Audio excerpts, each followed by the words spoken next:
ब्रह्मसूक्तम् ब्रह्मयज्ञानम् प्रथमम् पुरस्ताद्दिशेमतः सुरुचाभेन आवह समुद्रिया उपमा अस्य विष्टाः सतश्च योनिमसतश्च विवः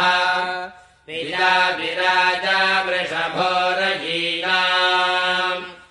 अन्तरिक्षम् विश्वरूप आविवेश तमर्कैरभ्यर्चन्ति वत्सम् ब्रह्मसन्तम् ब्रह्मणा वर्धयन्तः ब्रह्मदेवानजनयत्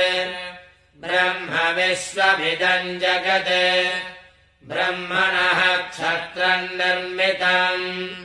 ब्रह्म ब्राह्मण आत्मना अन्तरस्मिन्निमे लोकाः अन्तर्विश्वमिदम् जगत् ब्रह्मैव भूतानाम् ज्येष्ठम् तेन कोऽर्हति स्पर्धितम् ब्रह्मन् देवास्त्रयस्त्रिविंशत्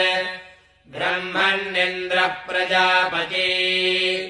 ब्रह्मणः विश्वा भूतानि नावीवान्तः समाहिता चतस्रासा प्रचरन्तग्नयः इमन्नो यज्ञम् नयत प्रजानन् घृतम् विन्वन्नजरगुम् सुवीरम् ब्रह्म समिद्भवत्याहुतीनाम्